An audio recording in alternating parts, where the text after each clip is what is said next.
Madame, Messieurs, bonjour, bienvenue dans Débattez-vous. On parle beaucoup évidemment d'élections présidentielles et législatives, mais chez vous, vous qui habitez dans les pays de Savoie, est-ce que cette succession de primaires, d'élections en tout genre n'est pas en train de vous lasser un petit peu? Est-ce que vous croyez encore aux partis politiques?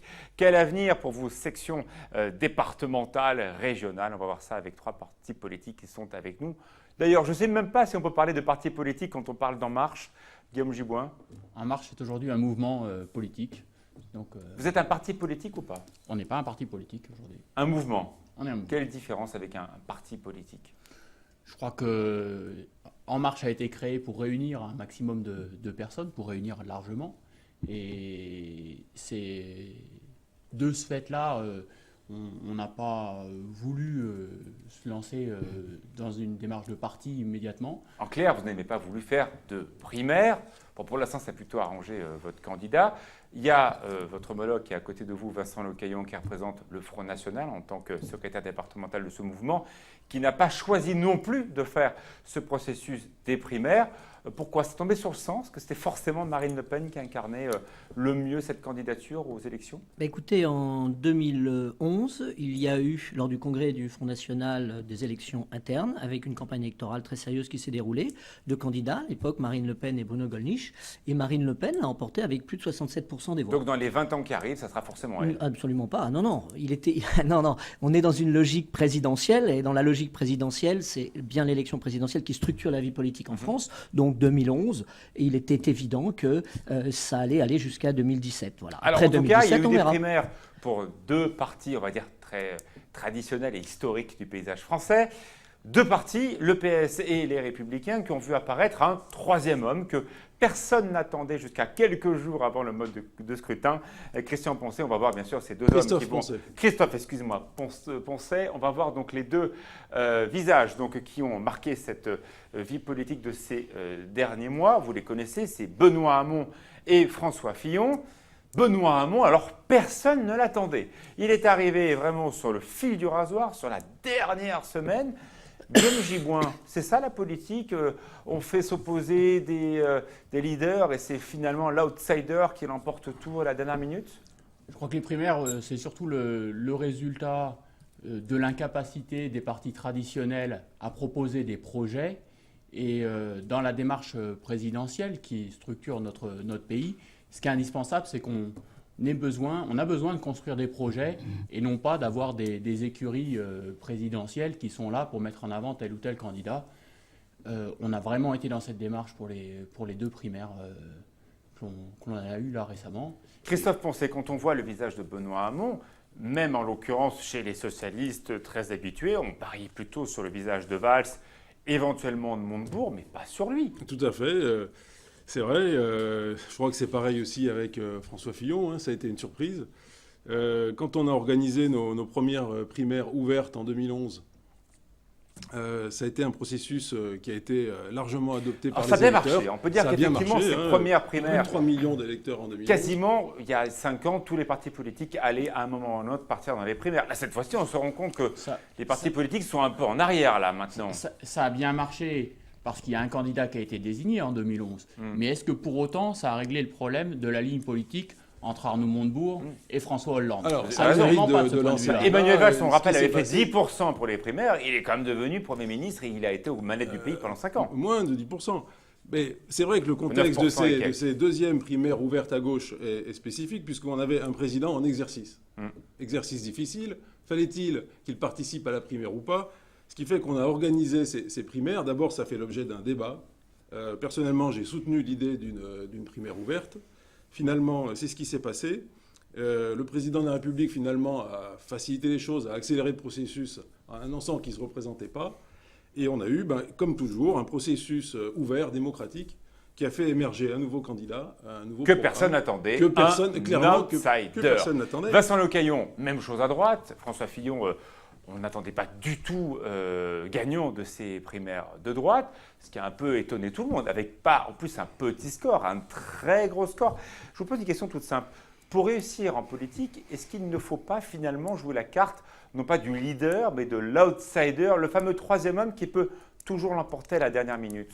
Non, non, je pense que là, vous trompez, à mon sens, d'échelle. L'échelle, c'est une échelle anti-système. Aujourd'hui, les Français en ont ras-le-bol du système. Ils veulent plus les hommes politiques et les partis traditionnels.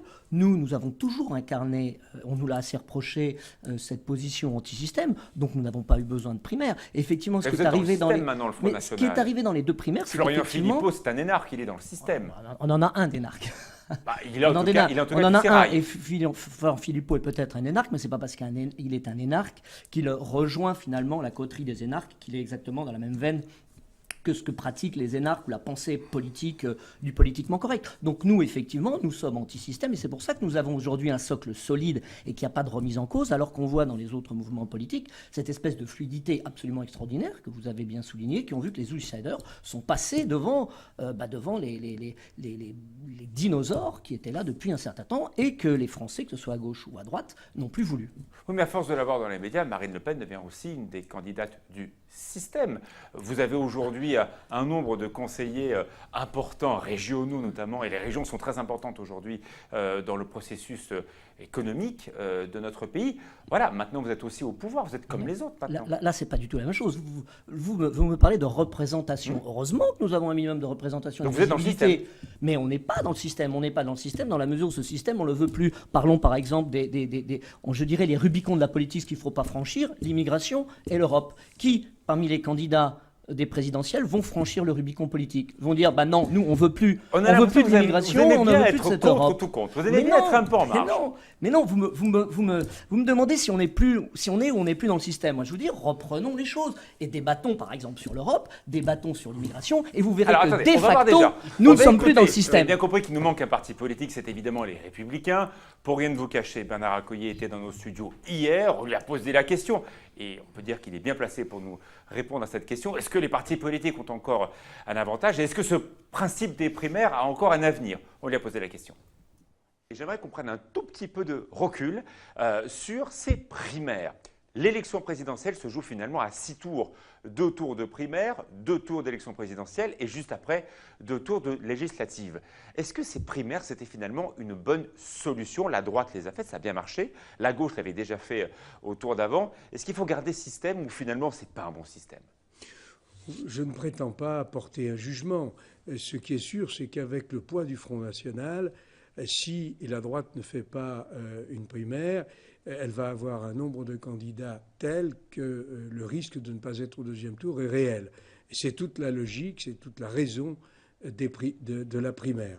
Bon, après que la primaire elle-même soulève d'autres problèmes, oui, mais tout système a des effets positifs et des conséquences négatives. Dans votre avis, vous souhaiteriez, pour les prochaines élections présidentielles, dans 5 ans, continuer ce système où il est un peu à bout de souffle? On s'est bien rendu compte que c'était finalement le 3e homme qui a été élu en dernière minute. À droite comme à gauche, d'ailleurs. En France, on veut toujours tout changer en permanence.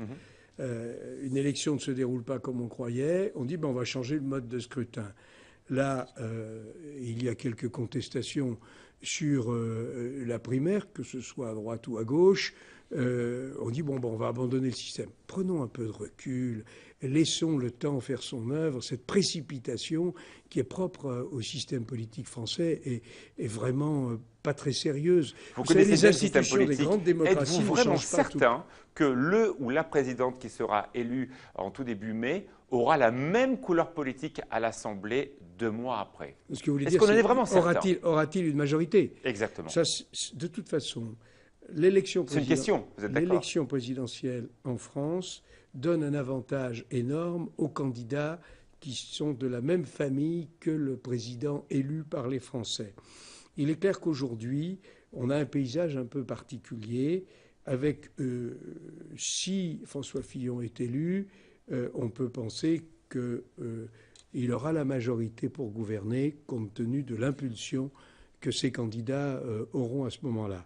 Si c'est un autre candidat, avec une gauche qui est extrêmement divisée, extrêmement éclatée, même chose pour le Front National. On peut se poser la question, et on ne peut pas exclure l'élection, hélas, de la candidate du Front National, qui, elle aussi, aurait des problèmes pour avoir une majorité. Mais je ne veux pas imaginer cette hypothèse, et c'est pour cette raison que nous devons absolument qualifier pour le deuxième tour François Fillon, de manière à ce qu'il puisse emporter le second tour. Voilà, je vous fais réagir donc aux propos de Bernard Accoyer qui ont été enregistrés hier. Je vous pose la question de manière très claire. Le système a été organisé de la façon suivante. On fait coller les élections législatives juste après les élections présidentielles afin de renforcer la même tendance politique. Ça semble assez logique sur le plan théorique, mais je vous pose la question toute simple. Pensez-vous clairement, comme Bernard Accoyer, que si c'est François Fillon, il n'y aura qu'un vote de confirmation. Si c'est par exemple Emmanuel Macron ou si c'est Marine Le Pen, ils risqueraient l'un comme l'autre d'avoir une assemblée hostile à celui qui a été élu. Si c'est François Fillon, il aura la même majorité que François Hollande a eue en 2011, très probablement, avec les mêmes frondeurs et les mêmes problématiques pour gérer son quinquennat. Parce qu'aujourd'hui, la primaire, elle a réglé une histoire d'ego entre personnes, de quelques positionnements. Elle n'a absolument pas réglé les différences d'idées et de projets qui existent au sein de cette famille. Et ces problèmes-là, François Fillon les retrouvera derrière de toute façon. Vous n'avez pas répondu sur Emmanuel Macron. Demain, il est élu. Qui va pousser ces textes législatifs? Est-ce que vous avez en stock aujourd'hui la majorité, c'est-à-dire 287 députés qui seraient investis par le mouvement En Marche et surtout prêts à l'emporter? On aura 577 candidats un candidat dans chacune des circonscriptions, avec des candidats qui seront de grande qualité. Ce n'est pas parce qu'ils n'ont pas forcément de passé, et on le voit bien sur la façon dont ça fonctionne, avoir 50% de renouvellement. Mais il faut aussi du renouvellement, des gens qui arrivent avec des idées. Et on va avoir des profils qui ont été engagés dans le milieu associatif, dans le milieu syndical, dans le milieu de l'entreprise ou au sein de communes locales et qui sont tout à fait pour vous, Vincent Lecaillon, votre réaction au propos de Bernard Accoyer. Si demain matin Marine Le Pen l'emporte, êtes-vous certain de faire coup double après avec l'Assemblée? Parce qu'un président avec une majorité contraire, ça s'appelle une cohabitation. Absolument, parce que d'abord, l'effet Ve République jouera. La pierre angulaire de la Ve République, c'est l'élection du président de la République. Et si on met les législatives après, c'est justement pour permettre aux gagnants, candidats gagnants, de retrouver une majorité à l'Assemblée nationale. Pensez sérieusement que si demain matin Marine Le Pen l'emporte, il y aurait une majorité de députés Front National à l'Assemblée? Vous pensez sérieusement que si on s'était vu dans une émission il y a un an, je vous dirais que Marine Le Pen avait des chances de l'emporter et que vous me posiez cette question-là, que vous m'auriez cru? Bien sûr, non seulement Marine Le Pen l'emportera, mais si on l'emporte, nous allons bénéficier d'un tel tremplin. Mais ce n'est pas du tout la méthode Coué. Enfin, regardez où on en est arrivé là. Aujourd'hui, Marine Le Pen est la seule qui est quasiment sûre au deuxième tour. Et moi, je peux vous dire qu'elle arrivera avec un score de 5 à 10 points d'avance sur le second. En tout cas, il est clair que les sondages d'aujourd'hui montrent très clairement que Marine Le Pen l'emporte dans tous les départements de France, sauf autour de Paris et en Bretagne, où clairement elle est en deuxième. Pour tout le reste, elle est première au premier tour. C'est une dynamique qui est claire et cette dynamique, elle ne va pas se stopper. Oui, mais de là à ce que, par exemple, si vous présentez aux élections législatives, ce qui me semble être peut-être une réalité. On verra. Vous êtes candidat? Je suis candidat préinvesti, mais j'attends les investitures. Chez nous, les choses sont claires. Mais les choses ne seront peut-être pas si évidentes. Je vous le souhaite pour vous, mais est-ce que vous êtes certain d'être arrivé au premier tour au début juin? Il y a 570, alors je ne sais pas pour moi mon cas particulier, mais il y a 577 circonscriptions en France. Sur les 577, je peux vous dire que si Marine Le Pen est élue présidente de la République, nous obtiendrons la majorité des sièges et nous gouvernerons et nous pourrons gouverner. Et peut-être même plus facilement que ne le fait le Parti socialiste aujourd'hui, avec un président qui était quand même empêtré pendant des années avec ses frondeurs. Christophe Poncet. Oui. Alors, à votre avis? À mon avis, j'ai écouté Bernard Accoyer. Comme d'habitude, il dit des choses très sensées. Sur le fond, là, vous préparez parce que je crois que dans la vraie vie, vous allez vous présenter contre lui. Je crois, lui ou quelqu'un d'autre, on verra. Moi, vous êtes du village de Naves-Parmelan. Expliquez-moi comment vous allez faire votre campagne législative pour battre un des ténors du parti d'en face, en l'occurrence Bernard Accoyer. Non, moi je bats pas Bernard Accoyer. Moi, je fais ma campagne. J'ai été investi par les adhérents et je fais ma campagne législative. Donc je fais de la politique depuis un certain temps. Maintenant, je vais vous dire, ce qui a été dit, c'est très simple. Moi, je crois que les primaires, elles sont là pour durer. Elles sont là pour durer. Ce qui est vrai, c'est que ça pose des problèmes. On le voit. C'est une élection présidentielle à 6 tours. On le voit. Alors, il y a 2 tours de primaire, 2 tours d'élection présidentielle et 2 tours de législative. En tout cas 3. Et c'est vrai que ça pose des problèmes. Non ? Ça pose peut-être la question d'adapter les institutions à ce phénomène de primaire, qui est quand même un droit donné aux citoyens de prendre le pouvoir. Et ça pose, à mon sens, une question, c'est la durée du mandat. Et donc, il y a quand même un certain nombre de candidats qui prônent un mandat d'une durée de 7 ans non renouvelables. Donc on reviendrait au système d'auparavant. Avant, c'était Alors, on élisait un président pour absolument. 7 ans. Maintenant, on nous a dit c'est mieux 5 ans. Voilà, mais on la question repartira à se pose. 7 ans sur un seul mandat. Deuxième point, c'est le calendrier. Vous l'évoquiez au niveau médiatique tout à l'heure avant l'émission, mais ça pose réellement la question du calendrier. Pourquoi ne pas mettre les élections législatives devant l'élection présidentielle? Ah, alors une idée, vous en pensez quoi, Guillaume Giboin? Moi, je crois que plutôt que tous ces, quelque part, tripatouillages institutionnels, la nécessité, c'est de revenir à un débat d'idées, c'est de revenir à des propositions qui concernent les citoyens. Alors oui, alors une réaction quand même, parce que je ne peux pas laisser M. Giboin dire qu'il n'y a pas de débat d'idées au Parti socialiste. Parce que vraiment, le Parti socialiste a donné la preuve qu'il n'était pas, comment dire, en randonnion derrière un leader. Vous voyez. Donc, on a en interne les ressources humaines, on a un débat d'idées et on a l'émergence de personnes. Donc, si demain, M. Hamon décide de ne pas se présenter, on aura d'autres candidats. Je ne sais pas si c'est la même chose. Donc vous avez une écurie. Pour le Fonds commerce du Front National ou si c'est pour le cas du parti Emmanuel Macron. Alors, on va voir des images de vote pour montrer clairement que ces partis se sont organisés, que ce soit effectivement les Républicains ou le Parti Socialiste avec des primaires qui ont plutôt bien marché chez nous dans les départements de Savoie-Mont-Blanc et de Auvergne-Rhône-Alpes, avec effectivement beaucoup de gens qui ont dépouillé. C'est aussi une organisation de voir ce vote de ces primaires. Vous n'êtes pas un petit peu tous les deux, Vincent Lecaillon et Guillaume Giboin, un peu triste de ne pas être arrivé à montrer que vos équipes étaient capables de faire ce travail-là? C'est un travail de conviction? Absolument pas, parce que ce travail-là, nous le faisons tous les jours. Bon, moi, je vous prends la Haute-Savoie.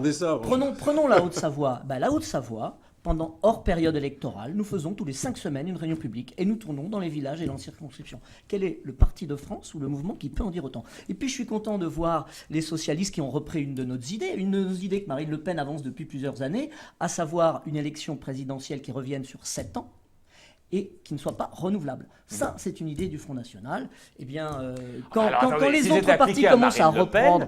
c'est un peu compliqué, parce que demain matin, si elle était élue, dans 7 ans, vous avez, vous avez le candidat qu'il faut déjà préparer à coacher pour remplacer Marine Le Pen dans 7 ans? On verra dans 7 ans. Mais okay, on l'aura. On verra dans 7 ans. On n'est pas là. Faisons les choses dans l'ordre. Mais je crois qu'aujourd'hui, les primaires, c'est un mauvais système. C'est un mauvais système. C'est comme structurant. On voit des gens, on voit une organisation, on voit des militants, on voit des gens qui ont payé 2 € d'un côté. On traite des débats d'ego entre candidats qui ont des intérêts et qui souhaitent se positionner d'abord personnellement. On n'est absolument pas dans un choix de projet pour la France. Et c'est ça dont on a besoin. Guillaume Giboin, je suis d'accord, mais quand on regarde Emmanuel Macron, on pense tout de suite à Dominique de Villepin, personnage très brillant, on ne peut pas dire le contraire, excellent avocat maintenant, qui a plaidé, on le sait, un jour très bien au Conseil de sécurité de l'ONU, mais à un moment, Dominique de Villepin, qui n'a jamais été élu dans aucune élection du simple conseil municipal au conseil départemental ou régional comme vous êtes, et bien à un moment, la mécanique, elle s'est enrayée. Et pour Emmanuel Macron, qui n'a jamais fait ça, c'est-à-dire être allé porter la bonne parole et qui a été un jour conseil municipal, et bien ça coince pour Emmanuel un processus d'élection. Aujourd'hui, depuis le mois depuis le mois d'octobre, on est passé par des débats sur un certain nombre de sujets. Il y a eu plus de 70 réunions organisées ici sur le département de la Haute-Savoie depuis le mois d'octobre. Mais ce n'est pas un processus d'élection, c'est un processus de rencontre. C'est un processus de rencontre et de discussion du projet avec les citoyens. Et c'est ça qui intéresse les gens. Qu'est-ce qu'on veut faire au niveau de l'Europe? Qu'est-ce qu'on veut faire pour le travail? Qu'est-ce qu'on veut faire sur l'éducation? C'est ces thèmes-là qui sont importants. Que ce soit un tel ou un tel qui porte ce projet-là. Oui, mais quelle est votre ces batailles d'ego, elles n'intéressent personne. Quel est l'avenir de vous tous dans vos organisations locales? Quand on parle de Savoie et de Haute-Savoie, quelle est votre place finalement si tous les ordres et les éléments de langage descendent d'une organisation parisienne autour d'Emmanuel Macron? Ah oui, c'est sûr qu'il faut il n'y a pas de bataille d'ego. Que ça pensez à vous de répondre? Oui, il n'y a pas de bataille d'ego dans En Marche. Voilà, ça c'est sûr. Il n'y en aura pas d'ailleurs. Il y a une discussion. Il risque pas d'y en avoir. Il y a des discussions de projets auxquelles vous avez vous-même participé. Il y a des ambitions présidentielles. Il en faut quand même. C'est pas n'importe qui. On va pas désigner un adhérent au hasard. On est bien d'accord. Cela dit, il me semble que ça doit se passer dans le cadre d'un parti, avec des débats, des idées, des courants. C'est comme ça que ça se passe au Parti socialiste. On a des départements, des secrétaires, des organisations locales qui aujourd'hui vous manquent au mouvement En Marche. Non, il ne nous manque pas l'organisation. Aujourd'hui, le mouvement En Marche, on a plus de 2000 adhérents sur le département. On a organisé plus de 70 réunions de débats sur différentes thématiques, auxquelles Christophe Poncet a participé d'ailleurs. Et donc, ces débats-là et cette richesse de débats, on repart du quotidien et qu'est-ce que les citoyens veulent et attendent de la politique, l'essentiel, il est là. Ça, on peut le comprendre juste avant une élection présidentielle, mais Vincent Lecaillon, une fois qu'on sera sorti de l'élection présidentielle, s'il n'y a pas un parti avec une organisation et des élections, comment faire vibrer le parti dans une organisation locale?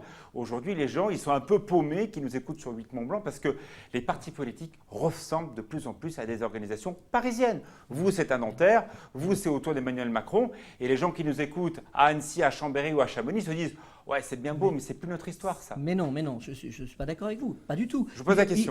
Il est sûr que comment dirais-je, comment que faire le projet chez vous en Haute-Savoie? Qu'est-ce que c'est qu'un parti politique? C'est une association de gens qui se mettent ensemble pour aller vers un projet. Et nous avons un projet qui est fort et qui est décliné après sur les problématiques locales. Mais ce projet, il doit être fort. Et je voudrais revenir sur ce qu'a dit quand même monsieur.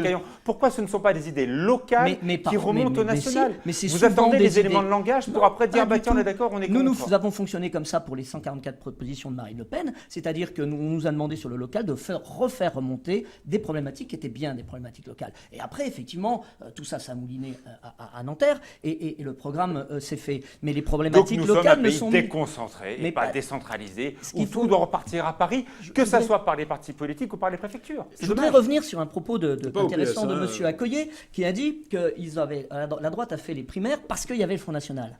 C'est ça la réalité. Il a fait les primaires parce qu'il y avait le Front National et le général de Gaulle et Debré doivent se retourner dans leur tombe puisqu'ils ont fait cette 5e République. Ils ont fait cette 5e République pour remettre en avant le président et les pouvoirs du président de la République, sorte de monarque républicain. Et aujourd'hui, vous avez un véritable retour à la 4e République parce que ces primaires, contrairement à ce que l'on pense, et ce que Michel Debré, l'inventeur de la 5e République. Contrairement à ce que pensent beaucoup de gens, les primaires, c'est un retour des partis comme sous la 4e République. Et ça, De Gaulle ne le voulait pas. Nous sommes, beaucoup plus dans la filière et dans la filiation gaulliste que ne le sont les gens. Et on s'inquiétait de la disparition des partis. Et là, le défenseur de Gaulle, c'est le Front National.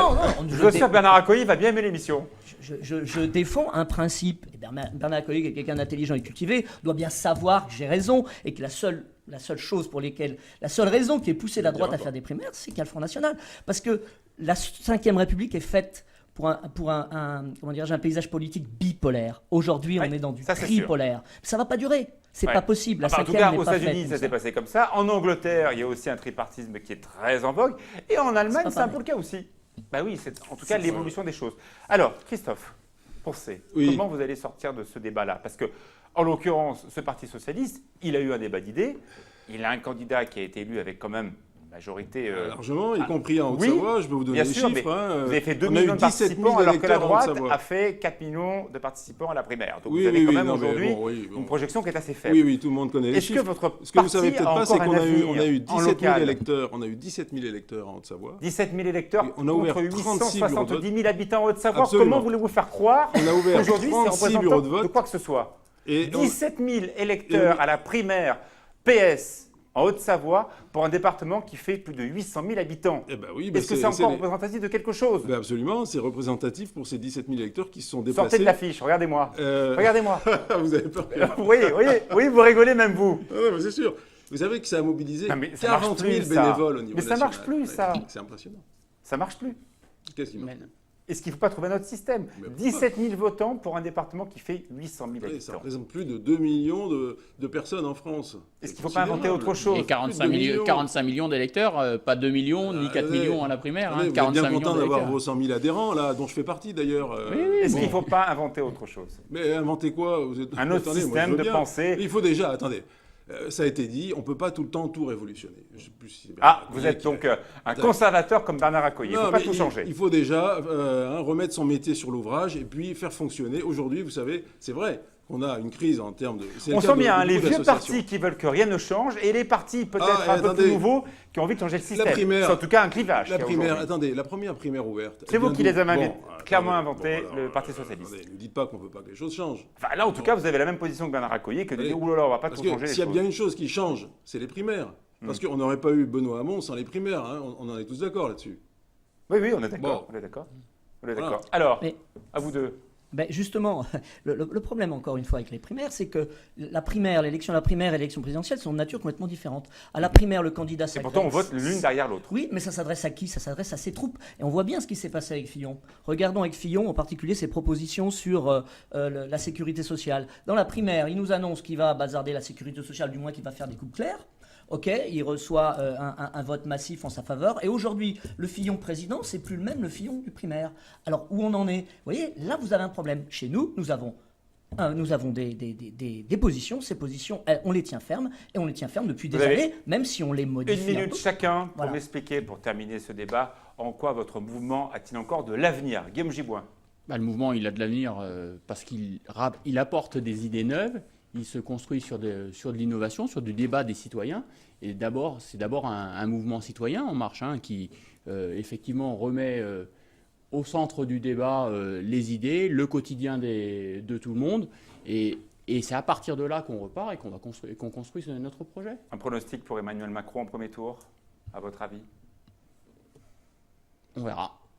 Vous n'avez aucun chiffre en tête? J'ai aucun chiffre en tête. Les sondages, tour, personnellement, je ne relais aucun sondage. On travaille sur le terrain et c'est ça qui est notre important. Vincent Lecaillon, à vous.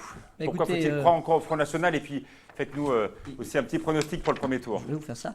Il faut croire au Front National tout simplement parce qu'encore une fois, nous sommes le parti anti-système. Nous ne décrétons pas anti-système. Ça, c'est votre marque. Comme M. Macron, c'est la réalité. Alors encore une fois, parlons de l'immigration aujourd'hui. Puis vous verrez de facto, invitez les 8 candidats dans quelques temps, ou les représentants, parlons de l'immigration, parlons de l'Europe. Vous verrez bien quel est le seul mouvement qui sera le mouvement anti-système. C'est bien le Front National. Donc je crois que nous avons effectivement l'avenir. Le vent de l'histoire souffle dans nos voiles. Il souffle dans nos voiles et demain nous aurons l'avenir. Et moi je vous fais un pronostic ici, je le fais. Allez-y. Premier tour des présidentielles, Marine Le Pen va débouler première, entre 5 et 10 points d'avance sur le second. Est-ce que ça sera M. Macron, est-ce que ça sera M. Fillon, est-ce que ça sera M. Hamon? Pour nous, on s'en moque puisque ce sont tous des candidats du système. Très bien. Anti-système, vous êtes très rocker années 80 finalement. À vous regarder, c'est un peu ça. Si vous voulez, donc un peu de cheveux, mais bon. À vous. Pourquoi croire encore au Parti Socialiste? Un pronostic? À votre avis, le Parti Socialiste, voilà, c'est une histoire, c'est un humanisme, c'est la démocratie. On essaie de faire vivre la démocratie au niveau local, au quotidien. Voilà, s'il n'y a pas d'avenir pour ça, il n'y a plus d'avenir du tout. Maintenant, moi, je ne vais pas me lancer dans des pronostics. Quand même, dans le Dauphiné d'hier, il y avait un sondage intéressant. 54% des Français ne savent pas quel bulletin ils glisseront dans l'urne le 23 avril. Les fameux indécis. Voilà. Autrement dit, tout pronostic est vain. Bon. Cela dit, il y a une dynamique avec Benoît Hamon qui cherche et qui va rassembler la gauche. Donc, vous attendez combien pour Benoît Hamon? Vous seriez heureux avec votre cœur de socialiste s'il arrivait à quel résultat? C'est simple, c'est d'être premier. Premier. Voilà. Très bien. Écoutez, on fera les soirées électorales pour parler de tout ça. Merci beaucoup à vous trois.